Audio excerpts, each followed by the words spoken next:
നമസ്കാരം. വളരെ ചെറുപ്പത്തിൽ തന്നെ അമ്മയിൽ നിന്ന് സംഗീത പഠനം ആരംഭിച്ച ദക്ഷിണാമൂർത്തി സ്വാമി പ്രാണവായു പോലെ അതിനെ സംശീകരിച്ച് നെഞ്ചിലേറ്റി മെച്ചപ്പെട്ട ഒരു ജീവിതം തേടി മദുരാശിയിലെത്തിയതോടെ ആ സംഗീതത്തിന് ആവശ്യക്കാരും ആരാധകരുമുണ്ടായി. സിനിമാ മേഖലയിലേക്കുള്ള കാൽവെപ്പ് അദ്ദേഹത്തെ പ്രശസ്തിയുടെ കൊടുമുടിയിലേക്ക് ഉയർത്തി. തമിഴ്, ഹിന്ദി സിനിമാ പാട്ടുകളുടെ ഈണത്തിന്റെ ചുവട് പിടിച്ചായിരുന്നു അക്കാലത്ത് മലയാളം പാട്ടുകളുടെ പിറവി. ആവർത്തന വിരസവും കടം കൊണ്ടതുമായ ആ ശൈലിയെ തിരുത്തി കുറിച്ചതാണ് ദക്ഷിണാമൂർത്തി സ്വാമിയുടെ വലിയ സംഭാവന.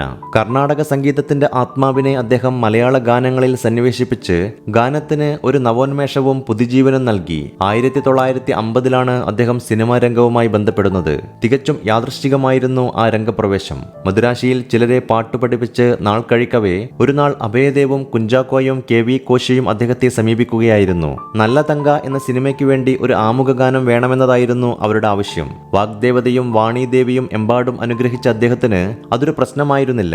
ആ ഗാനം എല്ലാവർക്കും ഇഷ്ടമായി. അതൊരു നിയോഗമായിരുന്നു. പിന്നീടങ്ങോട്ട് അദ്ദേഹം അംഗീകാരത്തിലേക്കും പ്രശസ്തിയിലേക്കും കുതിക്കുകയായിരുന്നു. പാട്ട് കയ്യിൽ കിട്ടിയാൽ 3-4 മിനിറ്റിനകം അതിന് സംഗീതത്തിന്റെ പൊന്നണിയിക്കാൻ അദ്ദേഹത്തിന് കഴിയുമായിരുന്നു. 125ഓളം മലയാള ചിത്രങ്ങളിലായി 1000ഓളം പാട്ടുകൾക്ക് സ്വാമി സംഗീത സംവിധാനം നിർവഹിച്ചിട്ടുണ്ട്.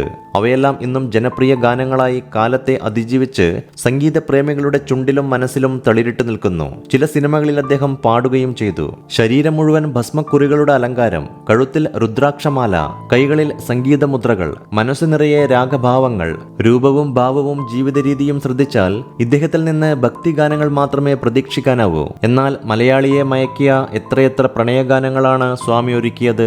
ഡേഞ്ചർ ബിസ്ക്കറ്റ് എന്ന സിനിമയിലെ ഉത്തരാ സ്വയംവരം, കഥകളി കാണുവാൻ ഉത്രാട രാത്രിയിൽ പോയിരുന്നു, നൃത്തശാല എന്ന സിനിമയിലെ പൊൻവെയിൽ മണിക്കച്ചയഴിഞ്ഞു വീണു, സ്വർണ്ണ പീതാംബരമുലഞ്ഞു വീണു, കാവ്യമേളയിലെ സ്വപ്നങ്ങളെ നിങ്ങൾ സ്വർഗകുമാരികളല്ലോ, വിലയ്ക്ക് വാങ്ങിയ വീണയിലെ കാട്ടിലെ പാഴ്മുളം തണ്ടിൽ നിന്നും പാട്ടിന്റെ പാലാഴി തീർത്തവളെ, അവൾ ചിരിച്ചാൽ മുത്തു ചിതറും ആ മുത്തോ നക്ഷത്രമാകും, സ്ത്രീ എന്ന സിനിമയിലെ ഇന്നലെ നീയൊരു സുന്ദര രാഗമായൻ പൊന്നോട കുഴലിൽ വന്നൊളിച്ചിരുന്നു, ഭാര്യമാർ സൂക്ഷിക്കുക എന്ന സിനിമയിലെ ചന്ദ്രികയിലലിയുന്നു ചന്ദ്രകാന്തം, നിൻചിരിയിലലിയുന്നൻ ജീവരാഗം, പാടുന്ന പുഴയിലെ ഹൃദയ സരസിലെ പ്രണയപുഷ്പമേ ഇനിയും നിൻ കഥ പറയൂ, അരക്കള്ളൻ മുക്കാൽ കള്ളനിലെ നിന്റെ മിഴിയിൽ നീലോൽപ്പലം, നിന്നുടെ ചുണ്ടിൽ പൊന്നശോകം എന്നിങ്ങനെ എത്രയെത്ര മനോഹര ഗാനങ്ങളാണ് ദക്ഷിണാമൂർത്തി സ്വാമി നമുക്കായി ഒരുക്കിയത്. ഗാനരചനയിൽ ആദ്യകാലത്ത് അഭയദേവും പിൽക്കാലത്ത് ശ്രീകുമാരൻ തമ്പിയുമാണ് ദക്ഷിണാമൂർത്തിയുടെ കൂടെ കൂടുതൽ തവണ സഹകരിച്ചത്. P. ഭാസ്കരൻ, വയലാർ രാമവർമ്മ,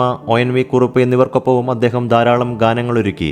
ബാങ്ക് ഉദ്യോഗസ്ഥനായിരുന്ന D. വെങ്കടേശ്വര അയ്യരുടെയും പാർവതി അമ്മാളുടെയും മകനായി 1919 ഡിസംബർ 9 ആലപ്പുഴയിലാണ് ദക്ഷിണാമൂർത്തി ജനിച്ചത്. മാതാപിതാക്കളുടെ 7 മക്കളിൽ ഏറ്റവും മൂത്തയാളായിരുന്നു അദ്ദേഹം. ദക്ഷിണാമൂർത്തിക്ക് ചെറുപ്പം മുതൽക്കേ സംഗീതത്തിൽ ഉള്ള താല്പര്യം മൂലം ഇദ്ദേഹത്തിന്റെ അമ്മ തന്നെയാണ് സംഗീതത്തിന്റെ ബാലപാഠങ്ങൾ ഇദ്ദേഹത്തിന് പഠിപ്പിച്ചു കൊടുത്തത്. ത്യാഗരാജ സ്വാമികളുടെ കീർത്തനങ്ങളും മറ്റും ചെറുപ്പത്തിൽ തന്നെ ദക്ഷിണാമൂർത്തി മനസ്സിലാക്കിയിരുന്നു. വെങ്കടേശ്വര അയ്യർക്ക് മകനെ പഠിപ്പിച്ച് പണ്ഡിതനാക്കാനായിരുന്നു ആഗ്രഹം. എന്നാൽ സംഗീതത്തിലുള്ള താല്പര്യം മൂലം 10ാം ക്ലാസ്സിൽ വെച്ച് പഠനം നിർത്തി ദക്ഷിണാമൂർത്തി കർണാടക സംഗീതം അഭ്യസിക്കുകയാണ് ഉണ്ടായത്. തിരുവനന്തപുരം വെങ്കടാചലം പോറ്റിയായിരുന്നു ഇദ്ദേഹത്തിന്റെ ഗുരു.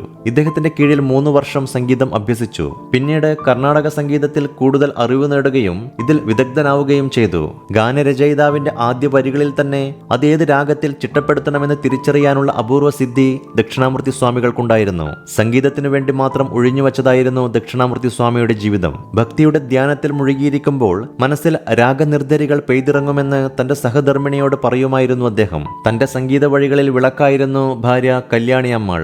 എത്ര കേട്ടാലും മതിവരാത്ത ഈണവും താളവും ആസ്വാദകർക്ക് സമ്മാനിച്ചതിനു ശേഷമാണ് സ്വാമി യാത്രയായത്. ആ സംഗീത ഇതിഹാസം കയ്യൊപ്പ് ചാർത്തിയ ഗാനങ്ങൾ എക്കാലത്തെയും മികച്ചവയായി നിലകൊള്ളുന്നു. ദക്ഷിണാമൂർത്തിയുടെ ഈണത്തിൽ പിറന്ന ഗാനങ്ങൾ ഭൂരിഭാഗവും ആലപിച്ചത് KJ യേശുദാസാണ്. സ്വാമി ഇല്ലായിരുന്നെങ്കിൽ തന്നിലെ ഗായകൻ ഉണ്ടാകില്ലായിരുന്നുവെന്ന് യേശുദാസ് തന്നെ പറഞ്ഞിട്ടുണ്ട്. യേശുദാസിന് ഗാനഗന്ധർവൻ എന്ന പേര് കിട്ടിയതിനും സ്വാമിയാണ് നിമിത്തമായത്. അഭയം എന്ന ചിത്രത്തിനു വേണ്ടി G. ശങ്കരക്കുറുപ്പ് ഒരു കവിത എഴുതി.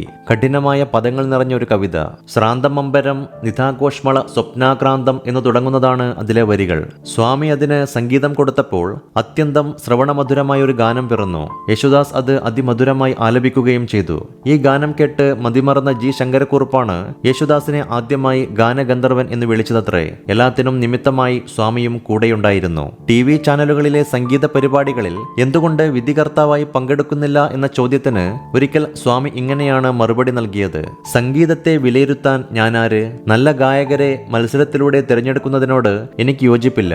ഗുസ്തി മത്സരം എന്നൊക്കെ കേട്ടിട്ടുണ്ട്, എന്നാൽ സംഗീത മത്സരം എന്നത് എന്താണെന്ന് ഇപ്പോഴും പിടിയില്ല. വോട്ടെടുപ്പിലൂടെ മികച്ച സംഗീത വിജയിയെ എങ്ങനെയാണ് തിരഞ്ഞെടുക്കുക എന്ന് അറിയില്ല എന്നുമാണ് അദ്ദേഹം പറഞ്ഞത്. ആസ്വാദകർ സംഗീതത്തിൽ ആറാടുമ്പോൾ സംഗീതജ്ഞൻ ദൈവത്തിൽ ലയിക്കുമെന്ന് സ്വാമി വിശ്വസിക്കുകയും പറയുകയും ചെയ്യുമായിരുന്നു. അപ്പോൾ പാടുന്നവനും കേൾക്കുന്നവനും ഒന്നാകുന്ന അവസ്ഥ വരും. അപ്പോഴാണത്രേ സംഗീതത്തിന്റെ സ്വർഗീയ ചൈതന്യം പ്രസരിക്കുക. സംഗീതവും ദൈവവും ഒന്നുതന്നെ. അതാണ് സ്വാമിയുടെ ദർശനം.